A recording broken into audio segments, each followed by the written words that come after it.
Okay, so back in January this past year, 2020, me and some friends took a little hike in the Big Cypress National Preserve. The preserve is down in South Florida.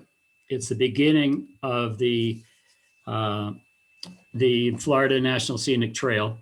And the Florida Trail, for those of you who have not learned that already from attending some of these other presentations we've given, is it's a footpath that runs from the bottom of Florida, from South Florida, all the way up north through the Panhandle, going west, all the way to Pensacola. It's about 1,100-mile trail.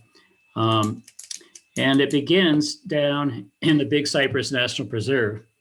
The Big Cypress National Preserve was started in 1974. It was established by Congress. And the story of how that began was back in the late 60s, they were planning to build a huge airport out in the Big Cypress National Preserve, which is just next to the Everglades National Park. The Everglades National Park already existed at that time, but it was just outside the boundaries of the park. They wanted to build this huge jet port that would serve both Miami and Fort Myers, if you can believe that. So it was this big, grandiose plan. But the environmentalists and others who wanted to preserve the Everglades felt it would be an ecological disaster to put a big jet port there. And so they protested and lobbied to get that whole area preserved, and for sure not to allow that jet port to come in. And so as they were trying to conserve that area and save it just to be a wildlife area, part of the constituency was Native Americans who lived in the area and traditional residents of the area who liked to, either they had a hunt camp there, a fish camp, they some had little houses back there. So there were these people who really resided in the glades there and had done so for generations. And so if we created a national park there, typically people are displaced from national parks. So it's a little flexible, but it's a little more strict to have a national park there. And so there really wasn't any way at that time to accommodate the needs of the residents as well as the need to preserve the environment. And so they came up with this concept of a national preserve, which allows the ecosystem to be preserved while the traditional activities of the residents, like hunting and other commercial recreation activities, to continue. So they they still have, the ability to have like airboat rides through there and that sort of thing. So that area was all set aside as a preserve, and this was the nation's first national preserve. And the whole concept of preserve started with this Big Cypress National Preserve. It's a huge area. It's 729,000 acres. It's larger than the state of Rhode Island.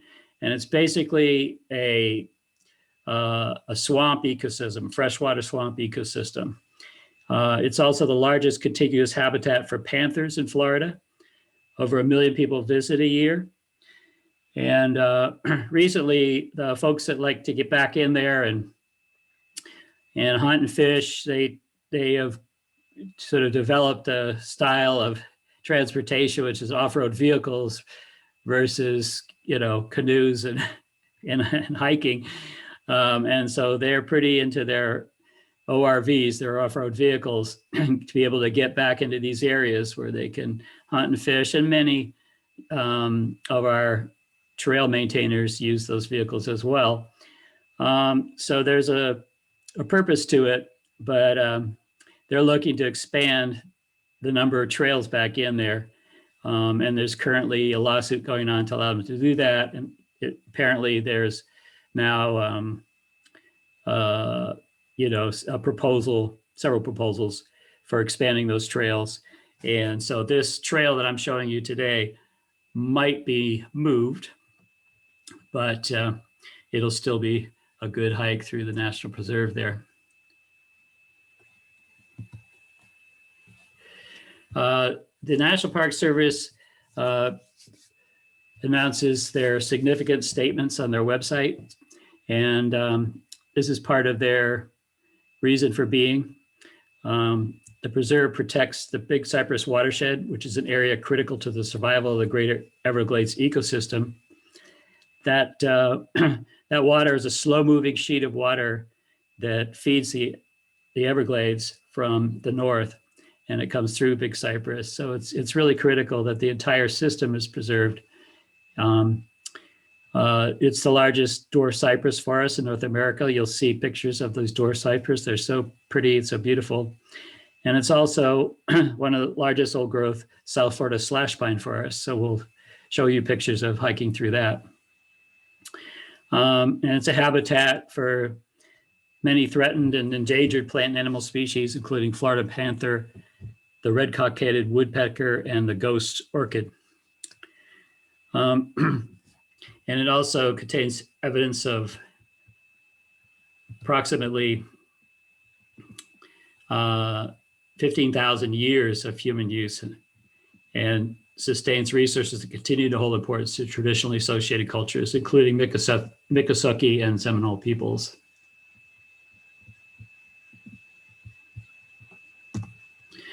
Where is it? So if you see the map in this slide, where that little starburst is, that's roughly where the Big Cypress National Preserve is. It's between Miami, Fort Lauderdale on the east, and Fort Myers on the west. And it's between Tamiami Trail on the south and I-75 on the north. Here's another little picture of it. So the trail starts about here and goes up in through here. So we'll be starting on Tamiami Trail at the ranger station called the Oasis Visitor Center, and then traveling through the swamp and then up to I-75.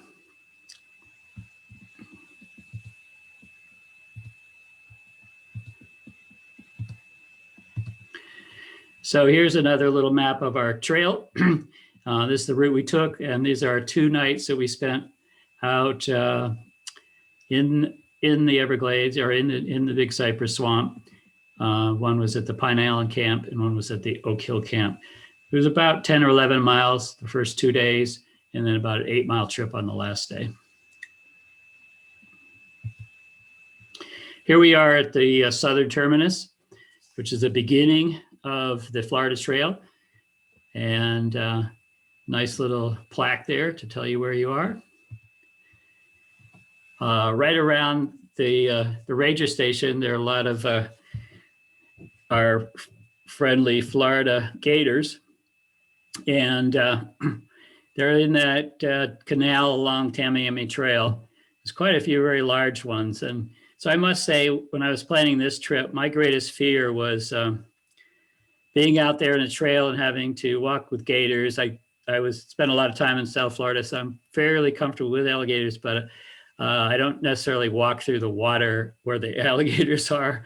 And I kind of was a little afraid of going with a bunch of snakes in the water, and being on small little islands along the swamp where we had to camp, where anything else that wanted to be on dry land would want to be also. But I've got to say, all my fears were dispelled. It was not infested with gators and snakes at all.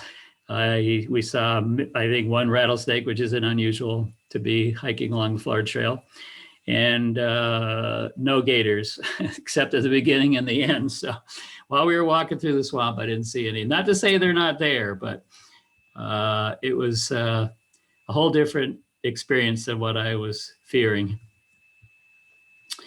So the swamp is typically, this walk is typically very wet. Most of the hike is through water up to your ankles or beyond.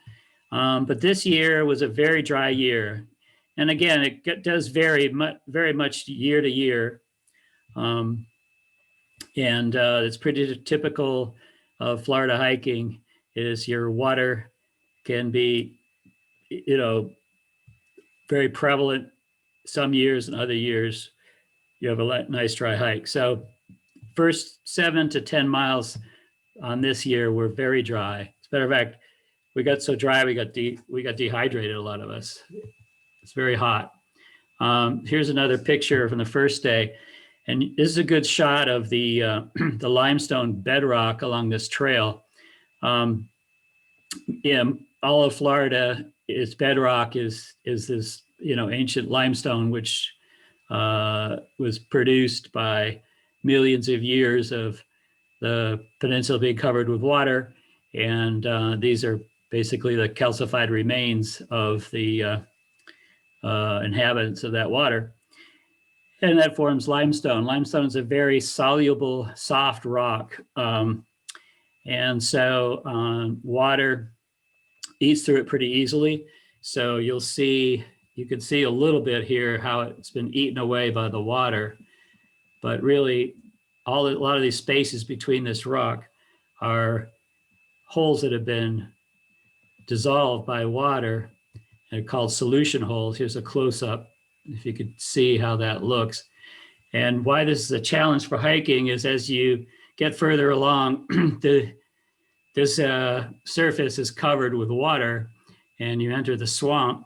And so you never really know when you're stepping, if you're going to be stepping on solid ground or your foot's going to go in one of these holes.